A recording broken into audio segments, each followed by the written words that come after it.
We spend far too much time worried about what makes us different than the next person or better than the next person, and not enough time thinking about why we should respect the next person. We all have a story, an overarching theme that runs through our lives and makes us who we are. The problem is, we think that since each of our stories is different, there's not a lot of perceived value and shared struggle. But we have far more in common than we can imagine, and what motivates one person can certainly help us as well. The Third Lap podcast is about understanding, respecting, and appreciating the struggle that it takes to overcome immeasurable odds in order to reach your destiny. Join me as I interview and bond with some of the most inspiring and incredible people, diving into their why to get a full understanding of their being. Without each other, we have nothing. So let's go on this adventure together and take on the future with open minds and open hearts. Welcome to the Third Lap podcast.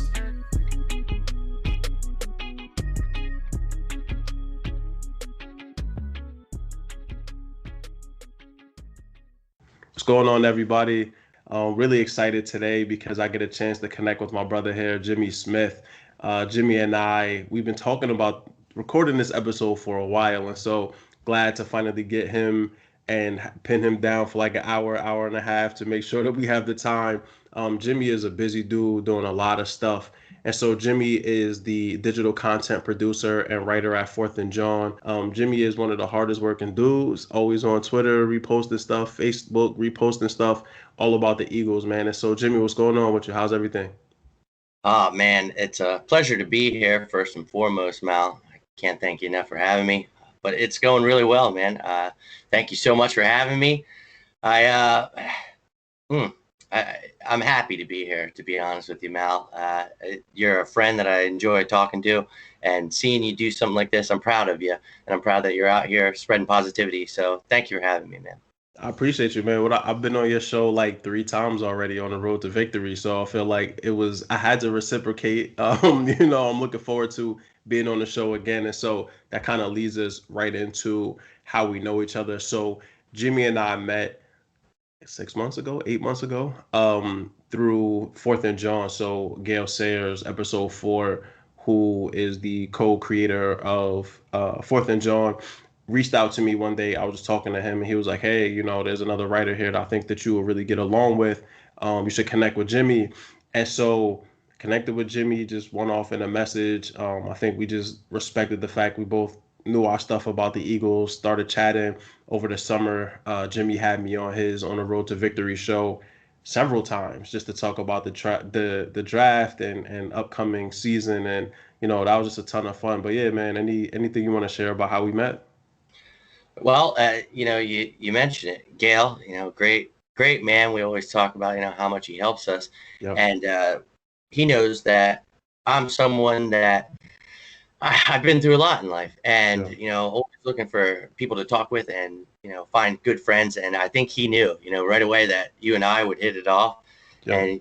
And, honestly, we did. And you can always tell. And we've always had this conversation, which is hilarious. You can tell when someone's a real one. Yeah. And honestly, I knew right away. And it was like, it's not that I spend my time on all kinds of people that, maybe it wouldn't be someone I'd hang out with, but, yeah. I don't care. I always have time. But you can always tell when someone is someone that's going to be your friend. You know what I mean? And it's like, oh, damn, at this age, it's like, oh, this dude's pretty cool. Like, I wish I would have met you outside of, the internet world. But how great is it that we have the internet? So I think it was, whatever you believe in, God, anything like that, I think it was meant to be that you and I were to meet. And ever since, you've been more than just on my show. You've been a friend, and I've appreciated you keeping in contact and just making sure, I'm all right. So this friendship is more than just, the work. It's been great to have you as a friend, Mal, honestly. No, I appreciate that, man. And I feel the same way. It's funny. I don't have a ton of friends. Like, I have people that I know, but as far as like my close circle, it takes some work to get into that. And, it was great connecting with you and the conversations that we've had. Can't wait till the pandemic calms down so we can meet in person, introduce the dogs that we've talked about so frequently. And, it's just been dope, man. This has been an awesome experience for me as well. and one that I needed. We've been able to have some tough conversations with each other, especially through the pandemic and through a lot of the protests and stuff. It's just been great, continuing to get to know each other, getting to know your partner, and yeah, man, this is a relationship that's going to be around for a really long time. And so, Jimmy, talk to me a little bit, man. This is the Rep Your Hood section. So, what hood you repping? Where you from? Well, I'm from Lewisburg, Pennsylvania. Now that's about 3 hours from Philadelphia, inner city. My entire family was from Germantown, and they moved here before I was born. And I think my dad was trying to keep me out of trouble when he moved here. I'm not so sure how well that worked in my younger days, but yeah, I grew up in Lewisburg, and I moved to the town over Mifflinburg, went to school there for a little while. And honestly, it's always funny. I just had this conversation with Gail, who we mentioned earlier. I was like, it's always funny when people ask me, like, where do you represent? I'm like, oh, honestly, I'm one of those drifters, man. Like after I graduated, I've lived in Brooklyn, lived in Florida. I lived in Philly for a little while. So I've been all over the place, man. But Lewisburg, Pennsylvania, where I was born and raised, man. I never heard of Lewisburg before. The look on your face says it all. Yeah, I For the was like, I don't listeners know what out that there, is. Bucknell, that's the Okay. popular school, the Patriot League. They did some work in the basketball a couple years ago, but other than that, there's not much here, man. We got Yeah, horses and buggies. there it is. So I know Bucknell, so I have like a general understanding of where you are. Yeah. Yeah, nah, man, that's cool. And I'm very much a nomad as well in a lot of ways. When you told me you lived in Brooklyn, I was surprised though. I was like, wow, Jimmy in the big city, the big city. Yeah. That's dope. But yeah, myself, I've lived in New York, Jersey, PA, Florida, Texas, like all over the place. But living and bouncing around like that helps you build character, and like you learn from so many different perspectives and from other people's experiences. So I'm glad that I had that experience, and I feel like it potentially worked out well for you also. And so, Jimmy, I'm excited to be able to really talk to you today about just who you are and what you bring to the table and what you're doing. I know about your story, but I think that, not even think, I know that I'm going to learn more about you today. I mean, I had my mom on episode 2 and learned things about her in that episode that I never knew. So every Awesome. episode that I've recorded, man, has been so dope because I know everyone that's been on so far personally and have learned so much more about them.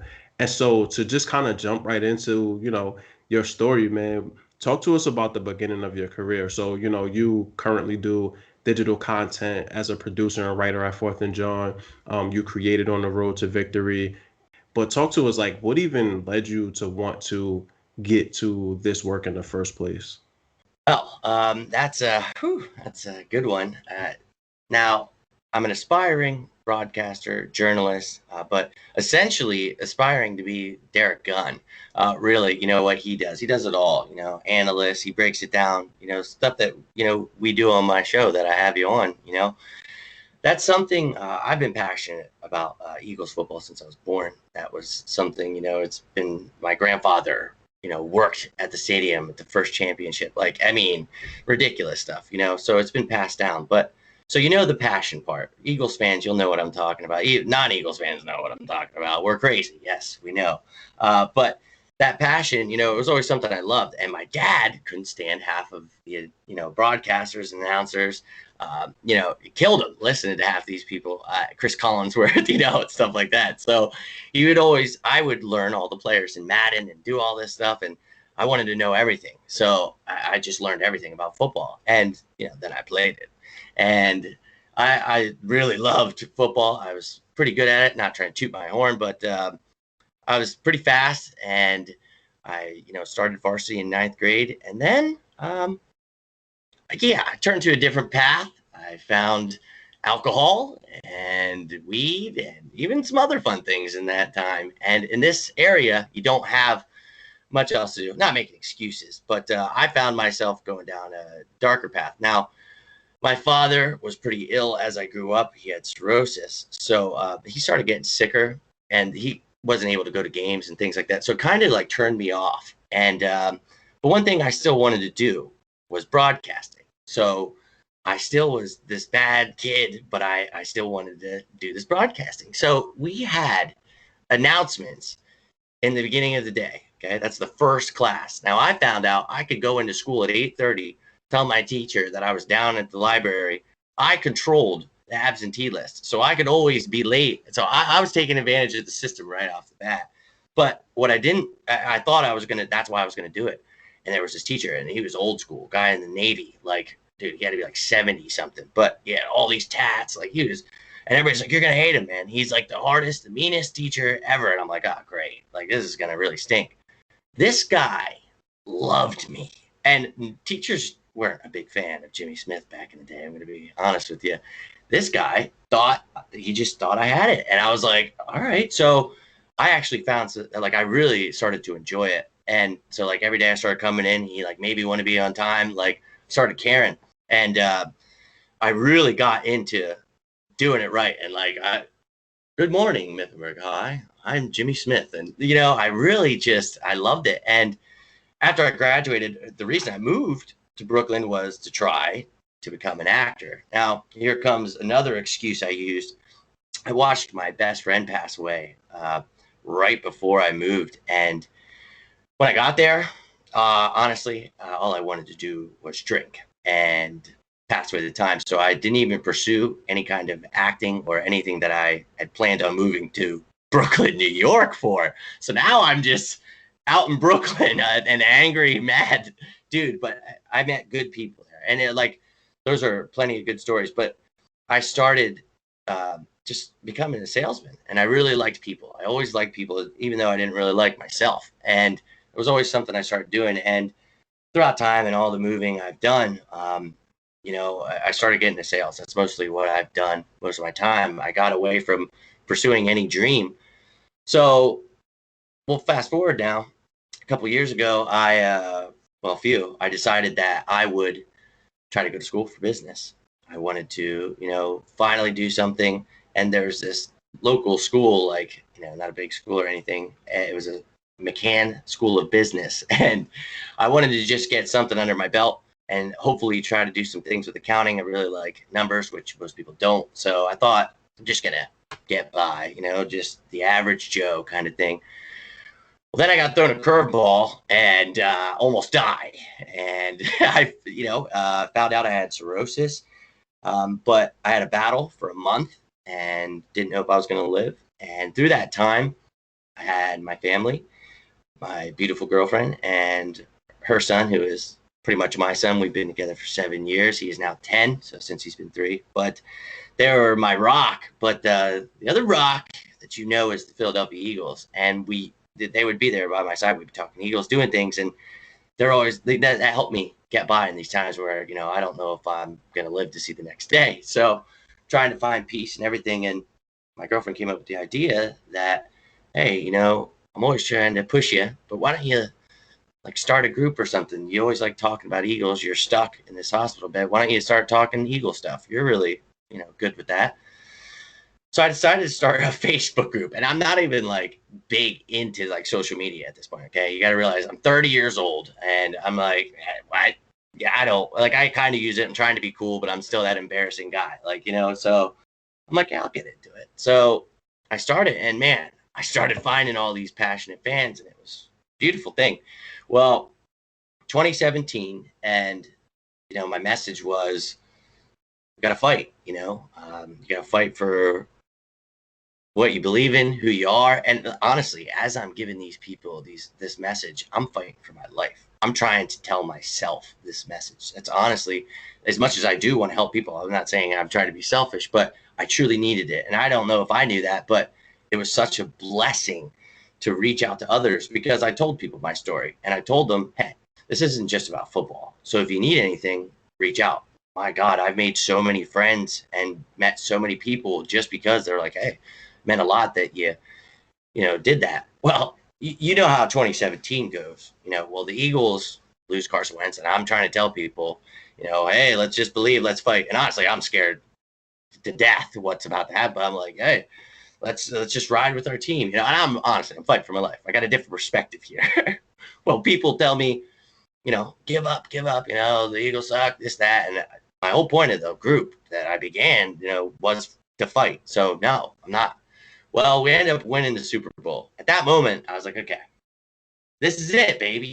This is your destiny. Now we talk, and I'm trying to make this as brief as I possibly can without rambling.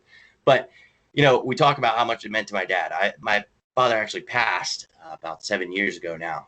When I lost him, it got worse with the drinking and stuff, and that attributed to me getting cirrhosis and almost dying. But it's hereditary, what they say, but I don't care. I know I helped it along. At 30 years old, you don't just get cirrhosis. So I know I helped. And look, I'm not ashamed of what I've done in my life. It helped me learn who I am. But, in that time of losing my father, it started getting bad. But when you know it, Chelsea got put in my life. And I'm telling you, her and her son, Dominic, meant everything to me. And honestly, it started changing my perspective. So it was already in the works. I never went to a bar since we'd been together, even though I drank a little bit, and I'd always do it away from her because she hated it. And I couldn't believe she was a girl that I had to know her for 3 months before I met her son, just crazy stuff. You know what I mean? Just straight crazy. So she filled the void of my dad, but she's the one who pushed me toward the Eagles, just like my dad was. So it all felt like this was what I was supposed to be doing. So I was like, why am I in a Facebook group? I should really, I'm not here for likes and comments. You know what I mean? I appreciate all the people that do that, but I really want to do something. And, I believe that, yeah, sure, I could probably be a broadcaster. My mindset is like a Dave Spadaro, not Dave. I want to be like D Gun, but I want to do that for the Eagles. And then, you talk about Gale, and seeing what he had in 4th and John, I didn't even know about that. So it gave me a different perspective. And it was having someone like Gale pushing me and be like, no, you should be writing, and you should be telling people, because with Gale, I stood with him at the link and told him we draft Andre Dillard. And that was when he was like, all right, are you going to start writing for us for what? And, it's just little things that have meant so much to me and people that have pushed me. So the question was, what pushed me on this path? It's the people that truly love me and care about me, and me finally caring about myself and remembering what I really wanted to do with my life. And that took a really long time. I'm 34 now, and these past few years, I've been working at it. And I was still selling cars before the pandemic, so yes, I was still a salesman. But I wanted to really start doing things. So Gail has given me a bigger job. Now I'm the digital content producer, always learning more, doing things, and but it's truly helping people that gives me strength. And that little thing I talked about in the beginning, I'm still able to do that every single day. And that I met you. You know what I mean? I met so many people by just being myself, and I don't think people realize how much of them being a part of what I do has helped me do that. I was always so afraid of doing that. I haven't always been that. So I owe it all to the people, man, the people that love me. And I got to give a little credit to myself for finally breaking the mold. I used to never do that, but addiction was a huge thing in my family. And I just, I still have my addictions. There's still things, but I just try to make them things that don't turn me into a monster that's going to hurt anybody. But I just, honestly, there's a lot of bad things in this world, and I have found that I use them as gateways to escape, and I don't do that anymore, man. So that this allows me to not escape. It allows me to be myself. So I think that's what drove me to this path, man. Just being able to be myself for once in life. You're listening to the Third Lap Podcast with Mal Davis. Yeah. Nah, that's dope, bro. And you and I have talked about that at length. Both the addiction part, the passion, and I think when we first connected, what really resonated with me, and maybe it's reciprocal, was your passion for the Eagles, but also your knowledge. I connect with people that care about it, and then I connect with people that know it, but there aren't a ton of people that care and know what they're talking about. I would say that's kind of like an underlying theme for most of, if not everybody, that Gail brought to 4th and John. But it was just we spent hours just breaking down the draft. We went round by round talking about undrafted free agents. And by the end of it, it was like a marathon. And by the end of it, I'm sweating, but I'm like, man, this was this was dope to be able to connect with somebody on this level. And you are a change maker, man. Like, we talked before we even got onto the podcast about this a little bit, but through your Facebook group, through your Twitter, just through your personality, that you're speaking to an audience of people that, especially here in Philadelphia, which is something that I've really struggled with, that need to hear this message, honestly, coming from a white man. A lot of the white men that I connect with through social media that are also Eagles fans, I can't say that we're aligned philosophically, and that led to my sort of break away from what I was doing in regards to like blogging and writing for the Eagles, because I felt like I could no longer entertain people that hated me, that told me that my life didn't matter. And it was always great because, you were on the forefront of continuing that message of, no, like, Black Lives Matter. Like, we can't continue to be this racist, we can't push forward this ideology of telling the athletes to shut up, but then cheering for them on Sundays. Like, you have to respect people for who they are and what they are. And I appreciate you for it. It's so much easier to step back and not say anything than it is to step up and be a change maker. And so you're for sure, making that change. I have no question that you'll continue to do it into the future. And that's why I was so excited to have you on here, because we get a chance to really dig into, like, you talk a lot about sports and the Eagles, but I really wanted to talk about Jimmy. And so you mentioned your dad, right, and your father passing away, and sort of what that meant to you. We've talked about this before, and we've talked about what an influence your father and to a certain extent your uncle had on you. Talk a little bit more about your dad, though, if you don't mind, and just sort of like how ultimately losing him kind of got you back to where you are. Shout outs to Chelsea first off. I should have started with that. I've also loved getting to know her vicariously through you. She sounds like just such an amazing woman. Dominic sounds like such an amazing kid. We have like a double date coming up once things clear up. We gotta all connect. But shouts out to Chelsea, because just like for my wife, who really pushed me to get to this podcast and is killing me around Instagram. She won't relent.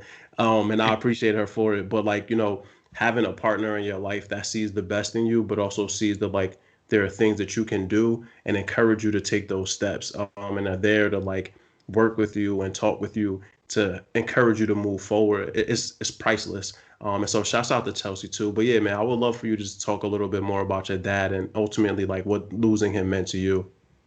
Definitely, man.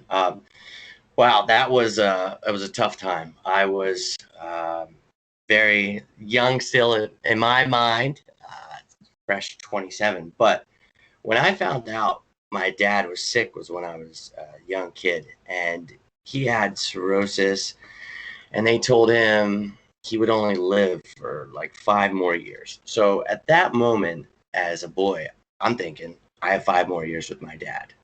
That I know, looking back, messed me up big time. And my dad lived for like 19 years past when he was supposed to.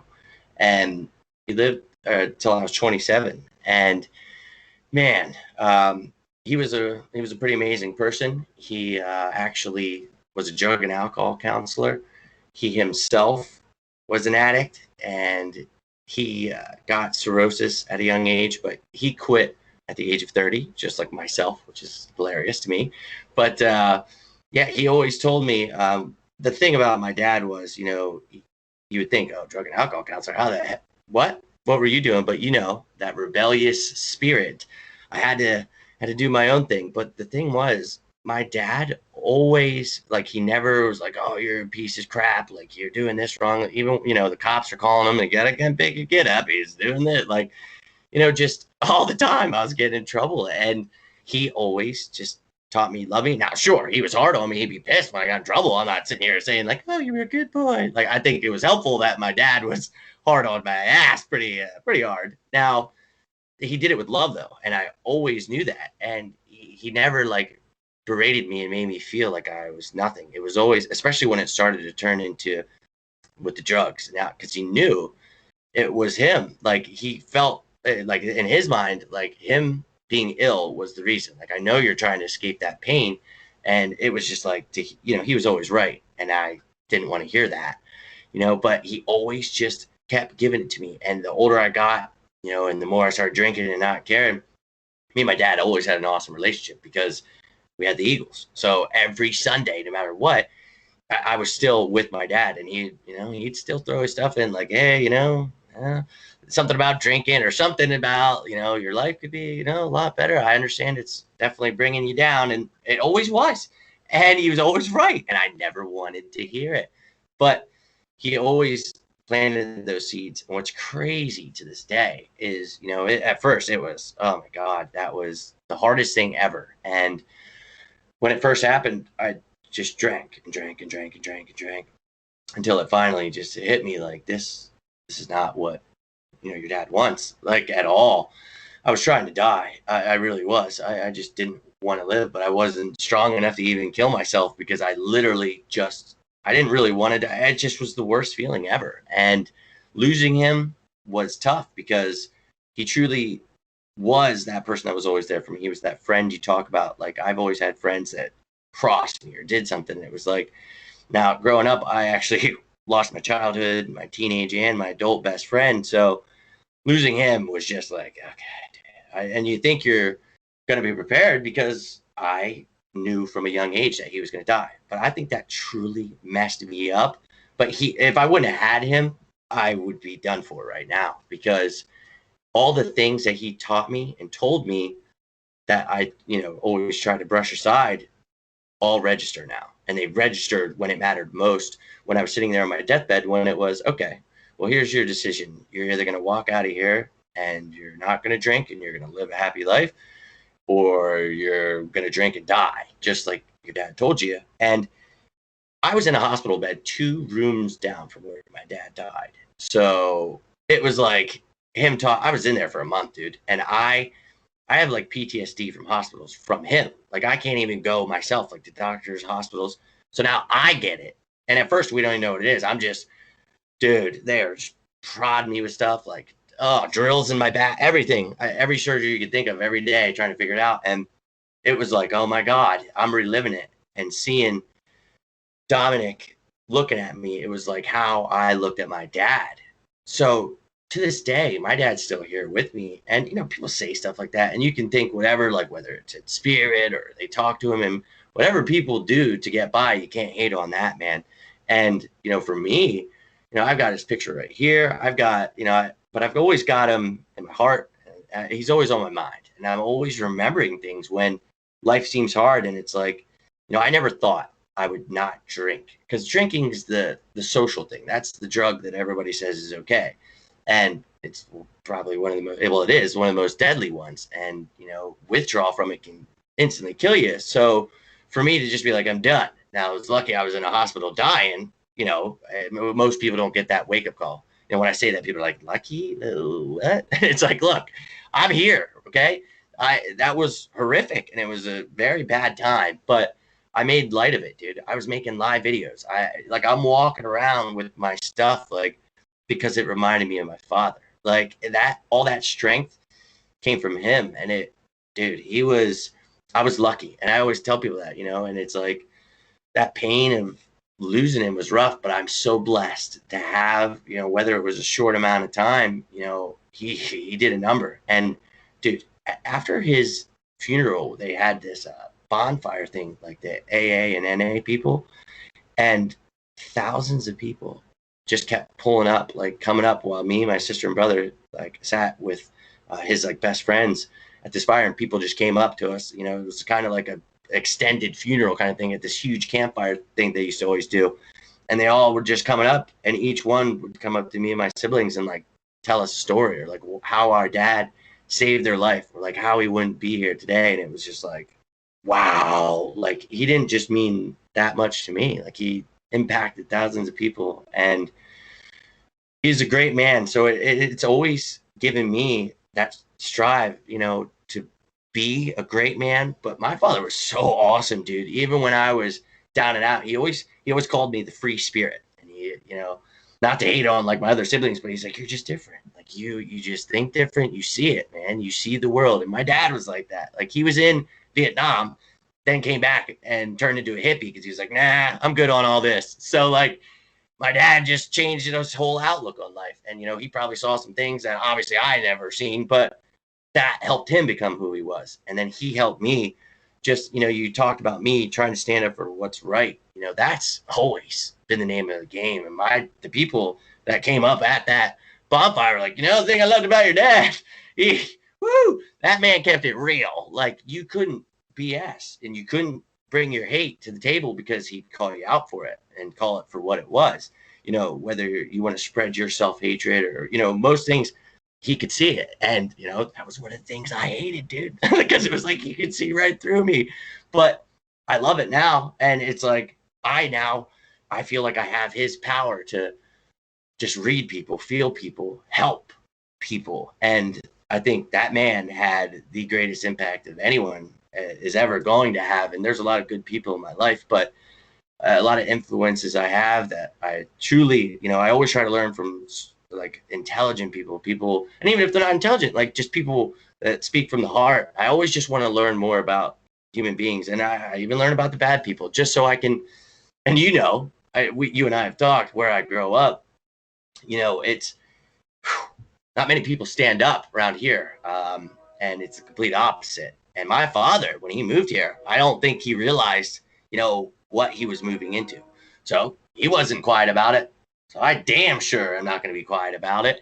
And, I've been vocal for a very long time. And, we've only known each other for a short time, but we've talked about this. You know how I feel about all kinds of stuff, and we can get into that. But when it comes down to racism, it's clear as day. I have seen it and unfortunately, have dealt with more so of it's not real because in this bubble we just get to say that and that's how it is.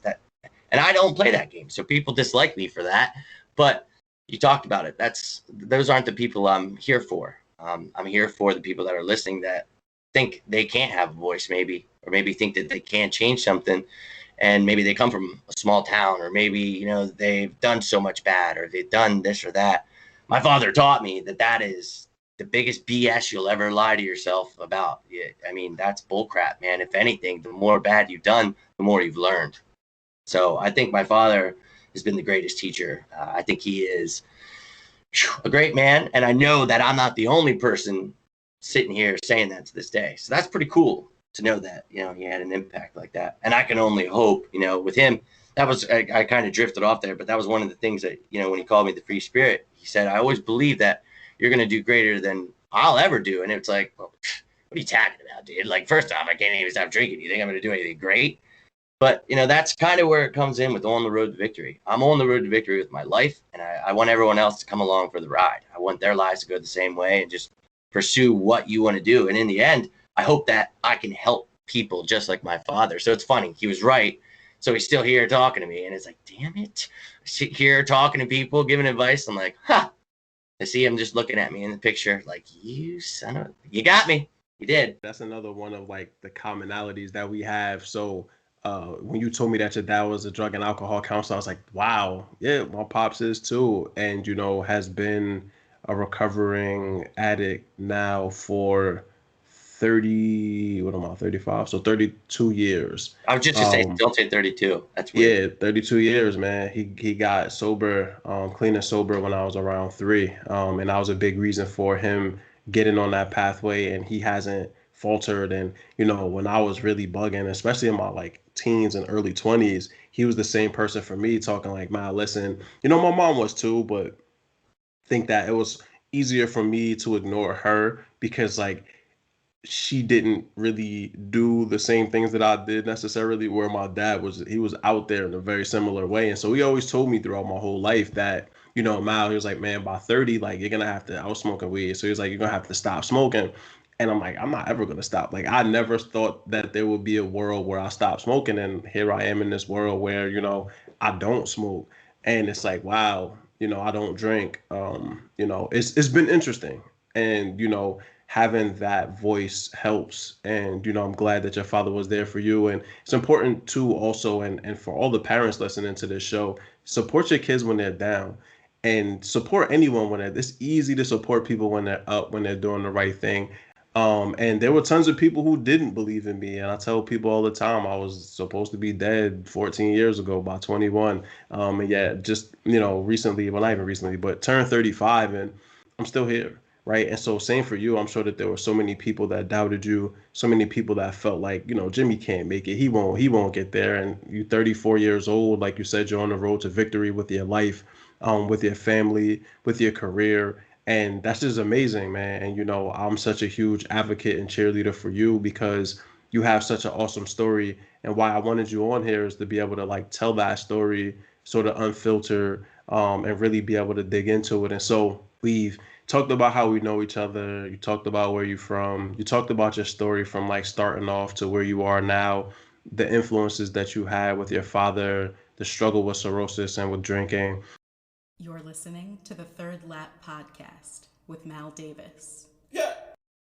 And so this is Mal Davis on the Third Lap Podcast. I'm here with Jimmy Smith from On the Road to Victory. And so I think this is the perfect time to talk about where are you right now? You're one of the busy, like between you and Hollywood Hearn, I'm like, these are two of the busiest dudes out here working right now. And so talk to me, what is it that you're doing now? What are some of the things that you're undertaking so that you can take your career to the next level?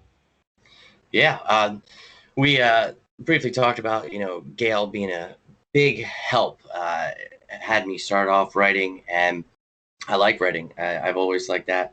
But my passion, I truly enjoy, being on camera. I love breaking down film. I love just all of that, man. And, so we started building on that. And this is something when I first began, I started doing videos, but I looked even skinnier and worse. Like I was not healthy at all. Like I just almost died. I lost like 75 pounds, something. It was bad. I looked horrible, and I'm a skinny guy to begin with. So, um, you know, I wasn't all about it, but I was like, dude, you're good at this. Like, just stop, get over your fears. Like you're telling people to believe in yourself. And here you are like, oh, well, I can't go on camera. Like, who cares, dude? Who cares? So I started getting healthier. I just started wanting to look better, started wanting to be better, and just starting to do that. Well, things started opening up, and I started doing the shows on A2D, which I actually most recently had to step away due to some personal conflicts. But it was a pleasure to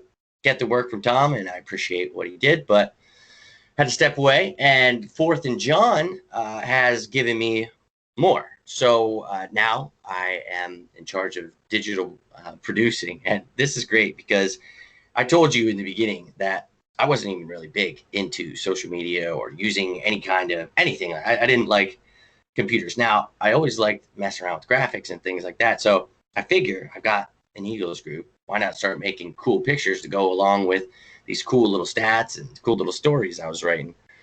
So I start creating graphics. Well, people like my graphics, and I start seeing my graphics everywhere. And I start seeing stuff. I'm like, oh, okay. Well, now Gail asks me to start creating graphics for him. I'm like, okay, so I'll do this now too. As you know, there's been a recent opening at Fourth and John, so been getting more airtime as well. So things have been getting filled on my plate there. But when it comes to home life, my God.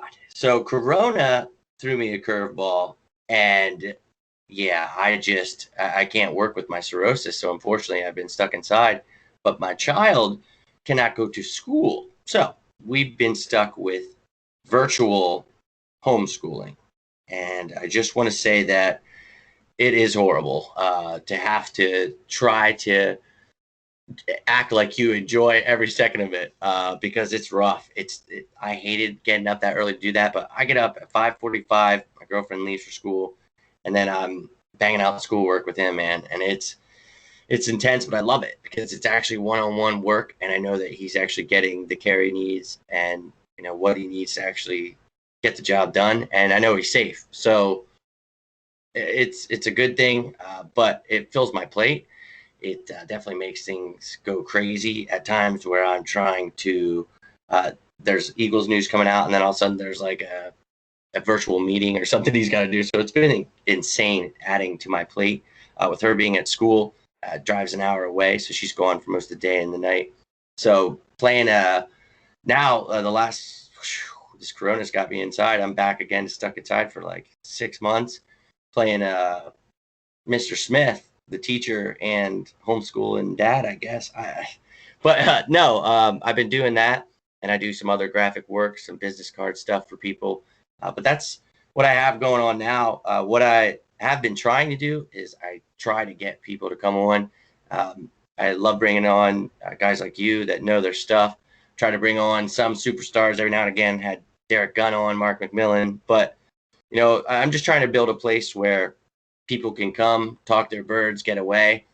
But I hope that it turns into a job for the Eagles. I'll start anywhere, man. I'll start in sales. I'll start with graphics. I'll do whatever it takes. So I'm willing to get out there and do whatever. But yeah, I'm quite busy because I was running 3 groups, different. I was doing graphics and videos, and I do daily shows every day, all while living that life now. Being out of work has definitely helped, but not helping financially, running out of savings here. So let's go here, ladies and gentlemen. Get your masks on and let's get this over with. Yeah, no, definitely 100%. Let's get these masks on and stop playing games. We just had like a huge uptick in cases in Pennsylvania.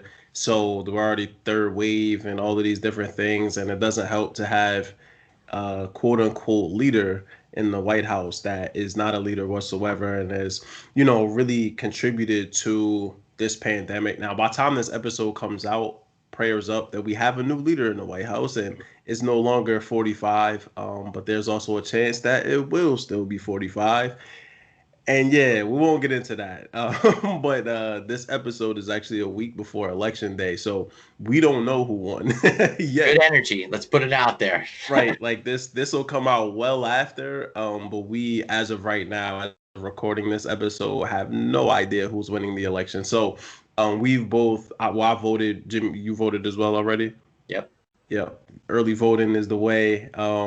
So yeah, I mean, like I'm not joking when I call you one of the hardest working dudes that I know. And Philadelphia Eagles, if anyone working for the Eagles hears this, or if this share with somebody from the Eagles, hire Jimmy. Jimmy will make it worth it. Jimmy will work from the bottom, and he'll be one of the best people that you have at the whole organization, and will very shortly become a huge asset in anywhere you put him, literally.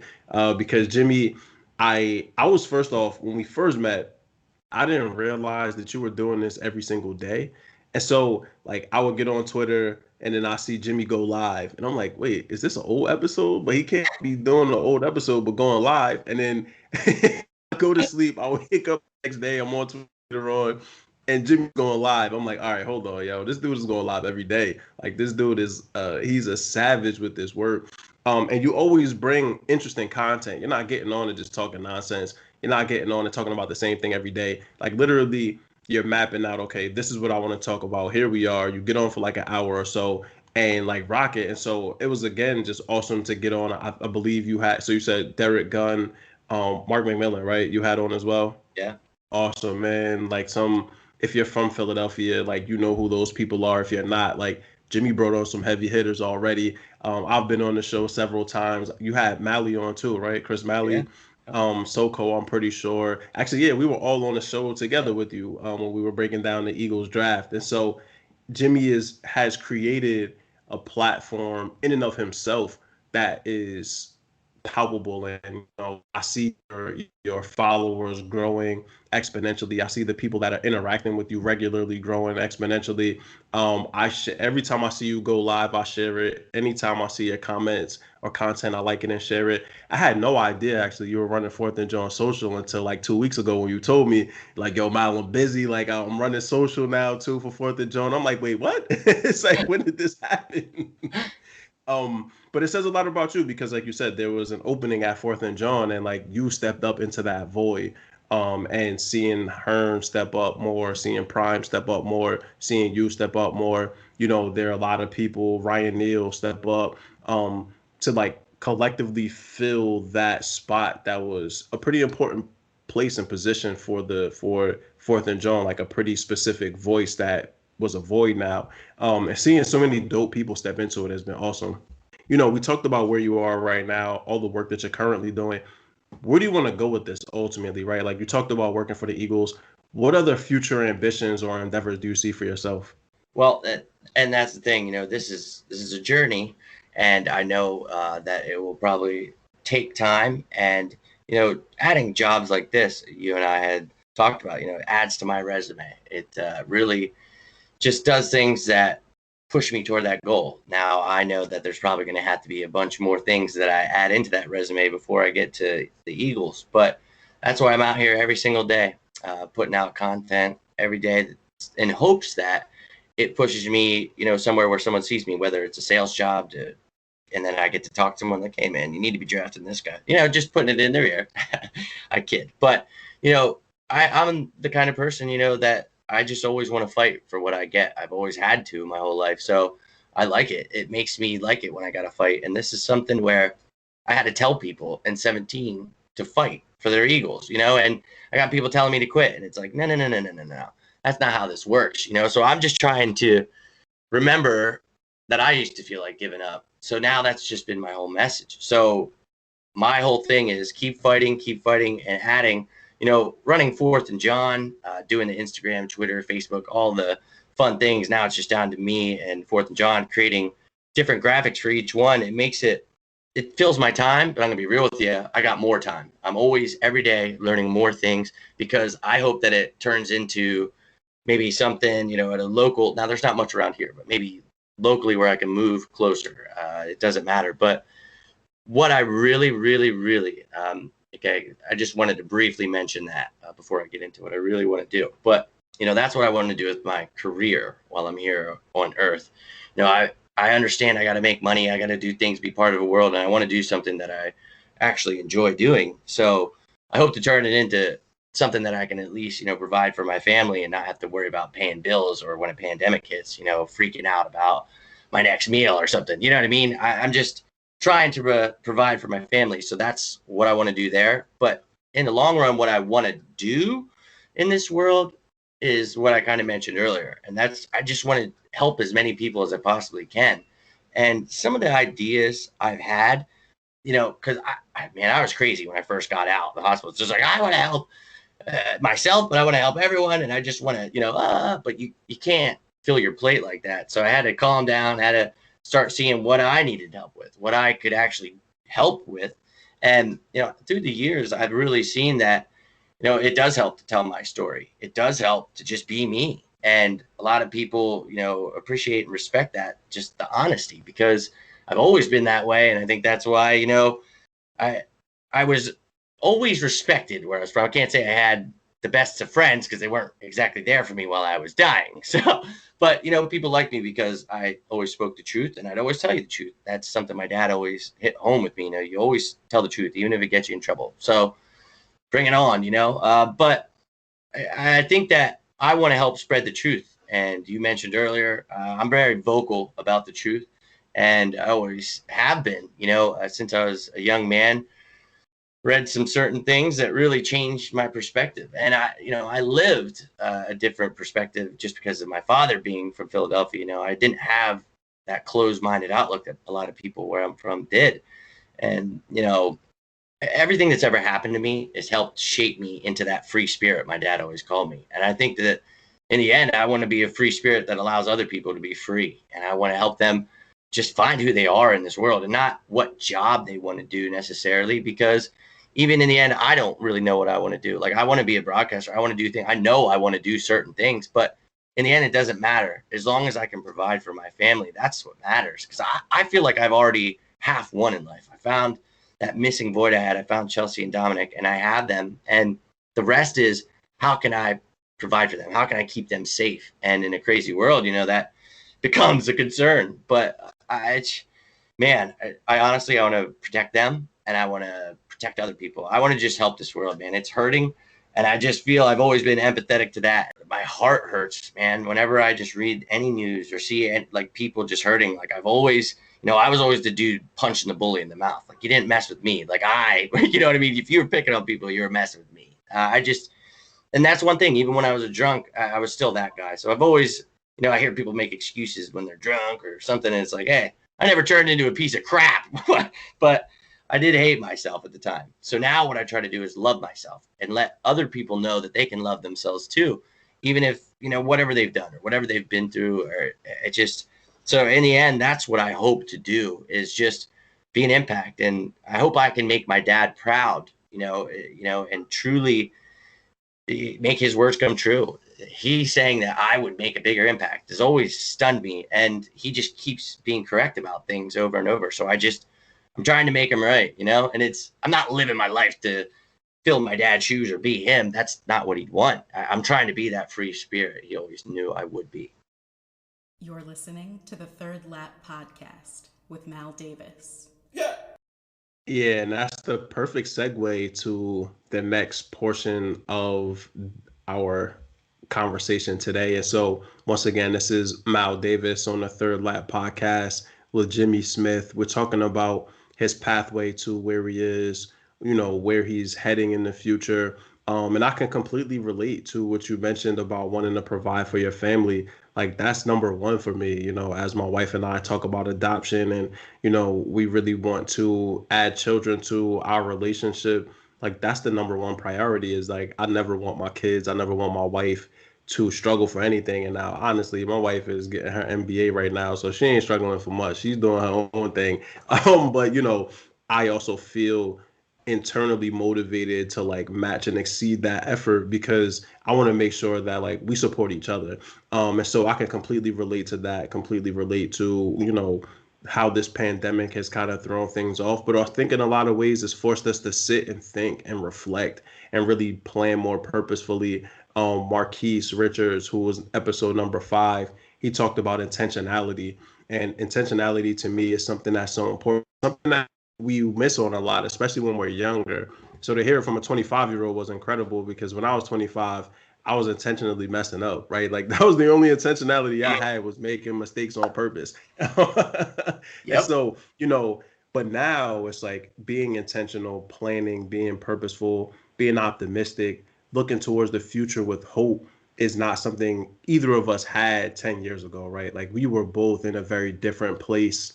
And, why I've enjoyed for so many reasons this relationship, the fact that we mirror each other in so many ways and have had the ability to overcome difficulties to get to where we're going and still think so optimistically about it. And what you said about mistakes and like doing things in the past, I tell people that all the time. It's like, like the saying goes, like, I jumped off the porch at a pretty early age. I was a latchkey kid. Like, I experienced things at a pretty early age. I started drinking and smoking weed when I was like 14, 15 years old. And so for a lot of people that didn't get into that until like their late 20s and 30s, partying and stuff was something that really like took over their life. Like, I was doing that at 20. Like, I was getting in the clubs that I was supposed to be older at like 20, because I knew the bouncer, I knew somebody that could get me in. And so by the time I got to my 30s, I was like, yo, I'm done. It's like, I'm good. It's time to really start being more intentional and purposeful.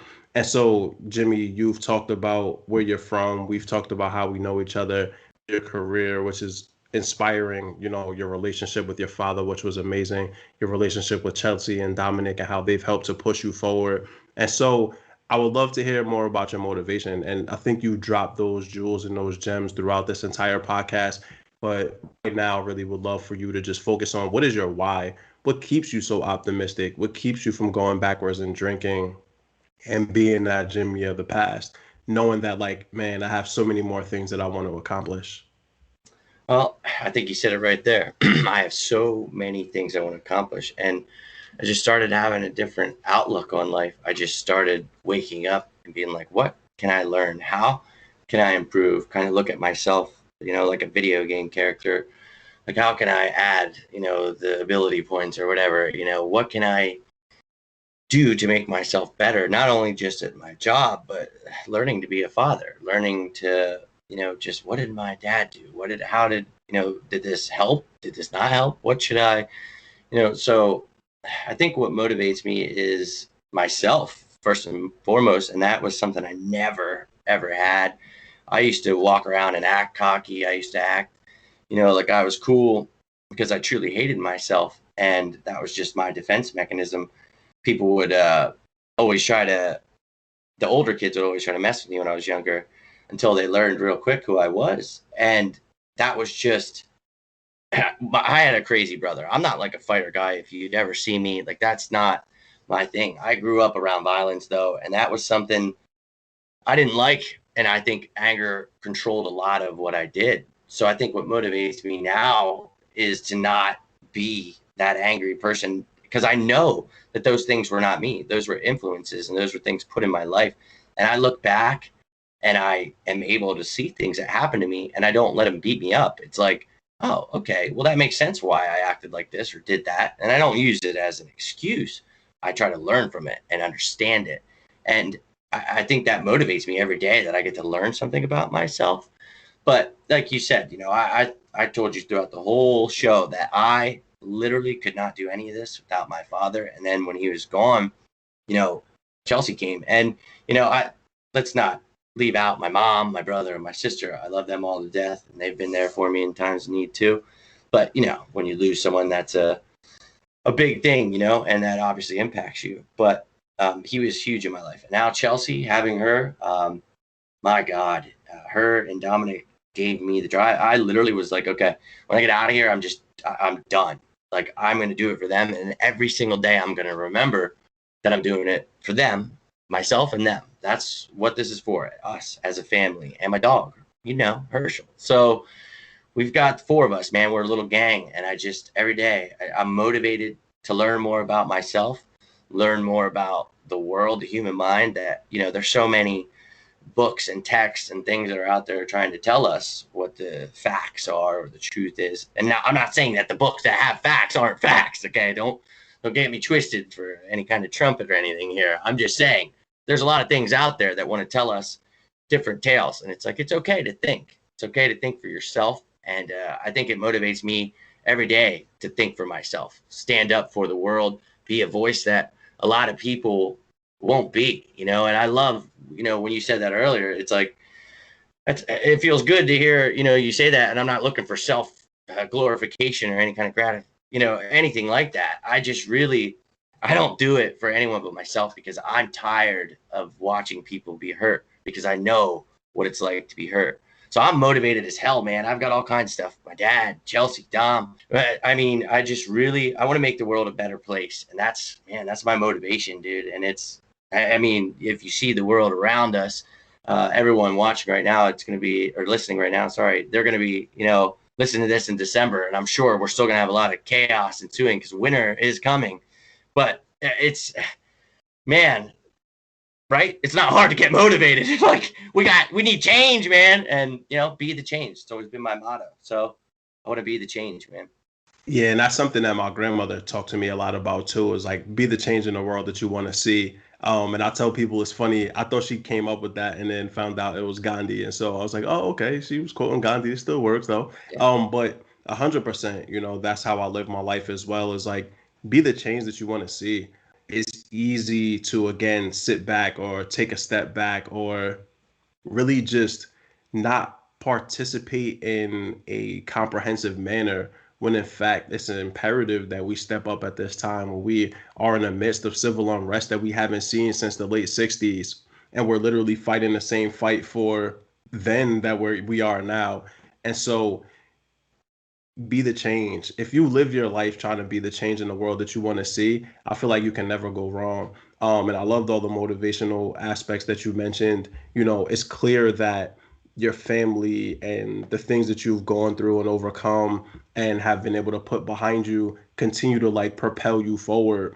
And again, anyone from the Philadelphia Eagles or any franchise, really, I mean, I would hate to see you go somewhere else and help them become great. But, I know that what you're working towards, you're going to end up there because you're so laser focused on it and so sharp with it. And like you said, you're always looking to add, like what you said about the video game character, but like adding the attributes and adding all of the different things, because it's imperative. And Gail in his episode talked about when people ask him, what does he do? He said, I do everything. And, we grew up in a time where you're supposed to be a master of one thing. And then automation has come along and made people that were masters of one thing irrelevant. And so if you can't do multiple things, like, this world isn't for you any longer. You have kids that are 8 years old that can program on computers and can do graphics and can make videos and edit them and then get on social medias and are already savants. I watched a girl, she was from China, she was 5 years old, on a drum set playing, and I'm like, she's a better drummer than I am at anything in life. And so, yes, it's cool to learn one thing well, but also make sure that you can diversify yourself and make sure that you're able to do other things at least adequately and then build on top of them so that you never find yourself in a position where you just are useless. Because that's the arguably the worst feeling that you can have is feeling like you don't have any use or any purpose. We'll get into the tail end of our conversation here. This was everything that I imagined that this talk would be, if not more. Again, your life really embodies the third lap.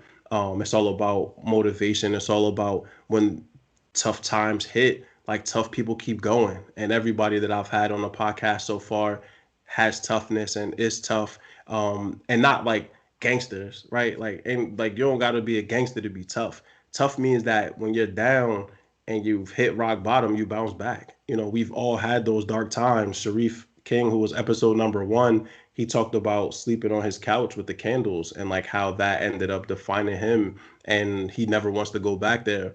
I think of myself being unemployed and like my wife paying to take us out, and I never want to go back there. I will never go back there. Like that motivates me in a way that I don't even know if I comprehend it sometimes, but thinking about it now, it's like, no, bro, I can't return to that point again. I've been there and done that already.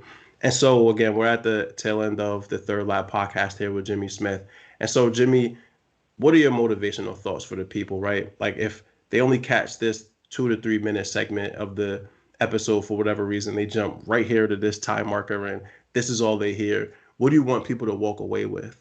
Well, I will add one thing before I hit that up real quickly. I forgot to say one of the things I wanted to, do with what I'm doing is I hope that one day, I said I wanted to do the football stuff with helping. I hope that I can put those together. I think there should be more counseling and things for players where I hope that one day I could really get more into that. And I've looked into it, and I really hope I can find the drive to keep pushing to help, like Brian Dawkins does. Just really the mental health of people. So just wanted to touch on that. But sorry, I didn't mean to get you off base there. But if there's anything I can leave you guys with is, man, don't give up. Don't give up. Believe in yourself, even when it doesn't feel like anything's ever going to go your way. I listened to that first episode with Sharif, and I thought it was pretty amazing. And I teared up a little bit because I remember, sleeping on a park bench before and being like, whoa, do I really not have a home to stay at right now because I'm that much of a piece of crap? And I just remember sitting there telling myself I was nothing and this and that, and I was never going to stop drinking. And I'm here to tell you, that is the biggest crock of BS I ever told myself, because I had done bad things and I had felt like a bad person and this and that. But I'm telling you, it is never too late to turn your life around. And don't wait until you're on your deathbed, because you're not going to sit here and say that, oh, I'm lucky I was on my deathbed. I mean, I shouldn't say it like that. It's not funny, but I try to find pride in, having that fight and beating it and surviving. And, every day is a fight for me. I still have cirrhosis of the liver, gallbladder stones. I have all these things that I can't get surgery. I can't take Tylenol, Advil.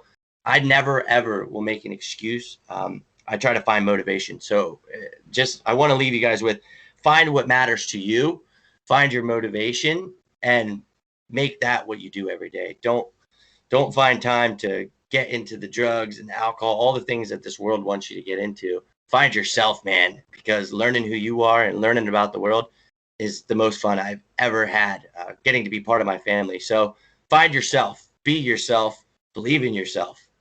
100%. And getting into like the drugs and alcohol, a lot of times it's about running away from yourself, right? Mm-hmm. And so like oftentimes we're deep diving into that, and I was using weed as like a self-coping mechanism for PTSD and for anxiety and for depression.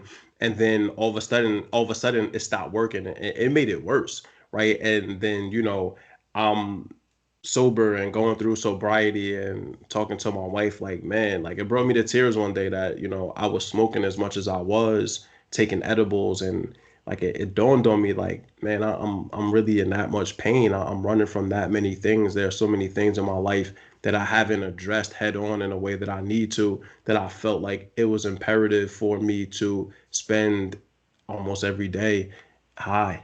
And it was tough, it was definitely, it was tough. And so for people that use it to self-medicate, therapy, and another aspect of the Third Lab podcast that's really kind of weave this way through every episode is around mental health. And there's always a moment where we really take a step back and say, listen, mental health is important. You and I have talked about mental health and the importance of it. My therapist Omar has been a huge help for me.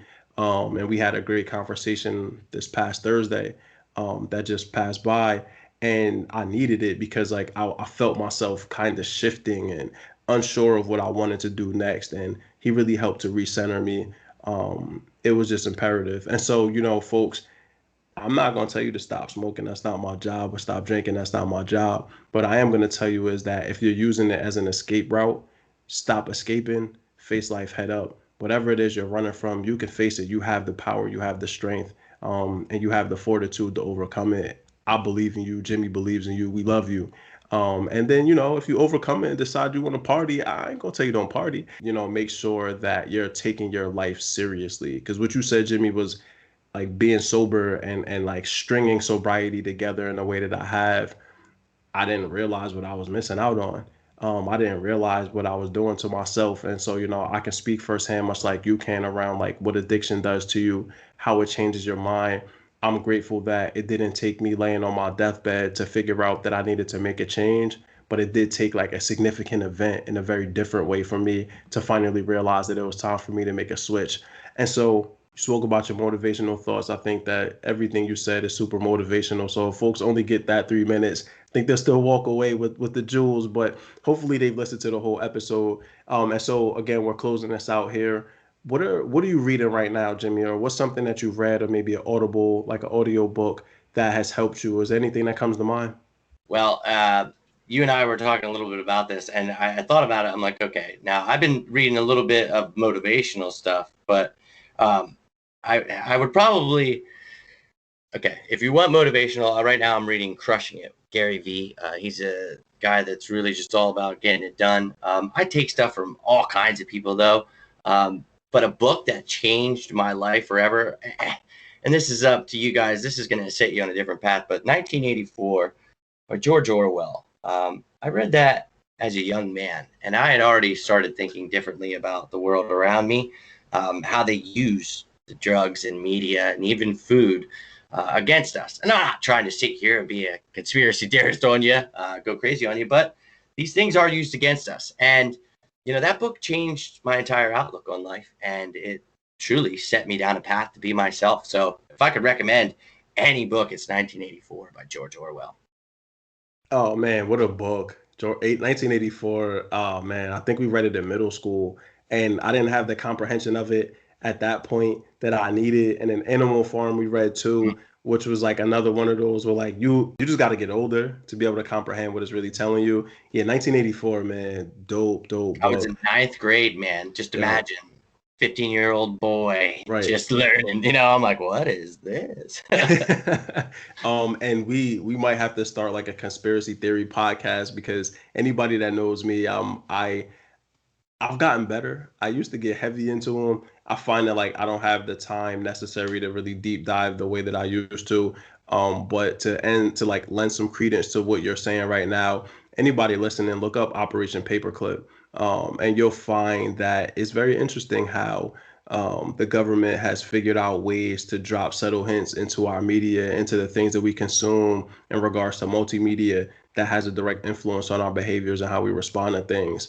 And like this is research from World War II, from Nazi scientists that they safe harbor here in the United States, that they use to figure out how to influence the brain. So Operation Paperclip might change your mind about some things, and might make you a little bit more wary of the media that you consume. There's none of that stuff going on here in the Third Lab podcast. It's all love and truth on this side, but definitely be careful about where you're getting your information, and like how much of it you're digesting without actually doing the research behind it.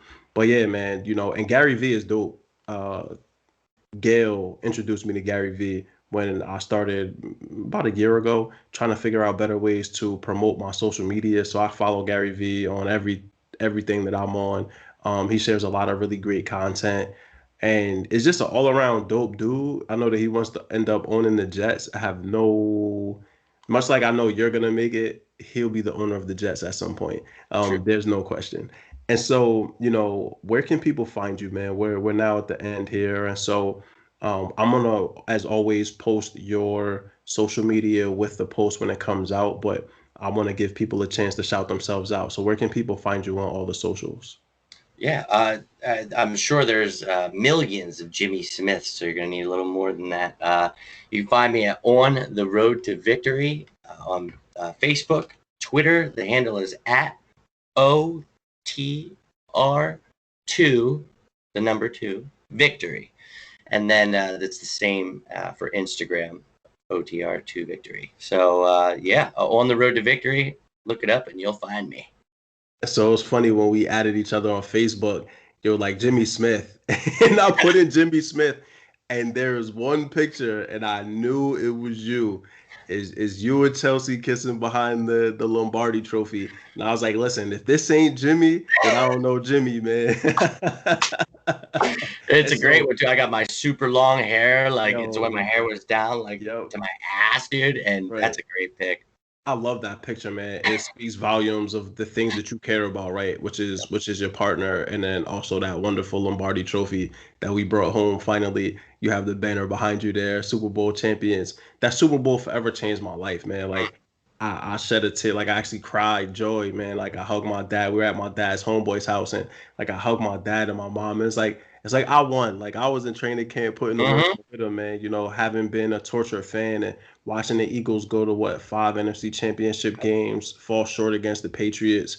Um, you know, that was incredible. And to beat the Pats the way that we did with Brandon Graham strip sack, and it's just like there was no better way for this to happen. A team like they said, hungry dogs run faster. Chris Long, who played an integral role with that team as well, as far as like motivation and just bringing it every single game, every chance he got. Nick Foles, who will forever live in folklore in Philadelphia. I wish him the best with Chicago. I'm glad we kept Wentz. I think that was the right move. Yeah. But there are so many people that contributed to that, and we can have a whole podcast about that too. So I want to respect your time and the time of the people listening. But yeah, man, it's been great, Jimmy. Again, getting to know you, being able to share in these experiences with you. I look forward to seeing where all of this goes. I will absolutely be on your show again as I just kind of wrap my mind around what my participation is going to be both for Fourth and John and just with kind of like sports media in general. I know that after this pandemic, it has shifted drastically more towards like social activism and making sure that I'm being a part of the change in my communities that I really want to see, which means that I kind of have to take a step away from sports journalism and media in the ways that I have been participating before, but it's something I will forever love. And so I'll always be hanging around, the fringes to jump in if you ever need me. But anything that you want to say on the way out, any last thoughts you want to share? If anything, first and foremost, thank you so much for having me on. It was awesome, man. I knew it would be, but I enjoy talking to you. And, what's cool about you is we have these same conversations, always opening up. And it's great to have someone like that. So if anyone out there, listening, if you don't have anyone to talk to you, I promise you, I'm here. And I know Mal would say the same thing. I've been through it. I'm not trying to say I know more than you. There's probably a lot that you've gone through that I've never gone through. And I think that helps to be able to talk to people that have gone through different things and share stories. So I'm always here if anyone ever needs someone to talk to. Don't go through this alone. It's nice to have these conversations, not just on the podcast. But man, dude, none of this is ever a waste of my time. So when you say, dude, I appreciate it, and I'll always have the time for you, man. And I can't wait to have you on the show. And thank you again for having me, Mal. Yeah, no, this was great. And same, what you said about not going through it alone, I think is imperative. Folks, if you need someone to talk to, reach out to me, reach out to Jimmy. If you ever need to be pointed in the right direction for, mental health ideas or concepts, especially here in the city of Philadelphia, I'm always glad to help. I think that I can kind of nudge you in the right direction for sure. But there are so many resources out here now, especially in the pandemic, for like free and discounted services, no matter what they may be. whatever it is, like be your biggest advocate for yourself. Take the time to understand what you need and how you're going to get there, and then be intentional about setting the planning and the steps to get there, because you can do it. We talked about Paulo Coelho in the first episode in The Alchemist. The Alchemist is all about you searching the world for what's already like innately inside of you. You already have what you need to be successful. It's all about what Jimmy mentioned throughout this episode, which is taking the time to unlock it and pursue it. But you have what you need. And so continue to motivate yourselves, everybody. Thank you so much again, Jimmy, for joining me today. And for everybody listening, this is episode 12 of the Third Lap podcast. This is Mal Davis here with Jimmy Smith. Each one, teach one, we all learn together. Thank you for tuning into another episode of the Third Lap podcast. This is your host, Mal Davis. Please visit thethirdlappodcast.com for more information about the podcast, about our guests, and also to see our reading list. You can find us at The Third Lap Podcast on LinkedIn and Facebook, at Third Lap on Twitter, and at third_lap_podcast on Instagram. If you know anyone that would be great to be featured on this show, please reach out to our host, Mal Davis. He's always looking for interesting people to learn more about them and to talk about their pathway. Thank you so much again. Have a good one.